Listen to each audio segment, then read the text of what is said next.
வணக்கம் வாங்க, இது விஜிஸ் கிச்சன். இன்றைக்கி சூப்பராக சௌ வச்சு தான் சிறுபருப்பு போட்டு கூட்டு வச்சுக்கிட்டு இருக்கேன் பாருங்கள்.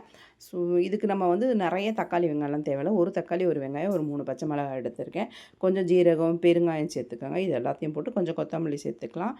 அதுக்கப்புறம் தேவையான மஞ்சத்தூள் சேர்த்துட்டு, உப்பு, அப்புறம் நம்ம கட் பண்ணி வச்சுருக்க காயெல்லாம் சேர்த்து தண்ணி வந்து நிறைய விட தேவையில்ல. கொஞ்சமாக விட்டால் போதும். ஒரு அரை டம்ளர் தண்ணி விட்டாலே போதும். அதுக்கப்புறம் கொஞ்சம் இஞ்சி, பூண்டு, ஒரு தேங்காய் பீஸ் வச்சு நான் மிக்சியில் அதை அரைச்சி வச்சுருக்கேன். அதையும் இது கூட சேர்த்துடலாம். தண்ணி தான் மெயின். தண்ணியை ஊற்றுனீங்கன்னா தண்ணியாக போயிடும் கூட்டு. தண்ணி ஊற்றாமல் கொஞ்சமாக ஊற்றினோம்னா நல்லா திக்காக சாப்பிட்றதுக்கு எடுத்து சாப்பிட நல்லா சூப்பராக இருக்கும். அவ்வளோதான் பார்த்துக்க. இதை எல்லாத்தையும் சேர்த்து ஒரு 2 விசில் இல்லை 3 விசில் வச்சு எடுத்துட்டோம்னா சூப்பரான கூட்டு ரெடி ஆகிடும். நம்ம வந்து கடுகு, கருவேப்பிலை போட்டு தாளிச்சிக்கலாம்.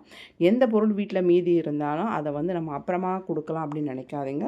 அதை செஞ்ச கையோடு சுட சுட கொடுக்குறதுன்னா அடுத்தவங்களுக்கு கொடுத்துருங்க.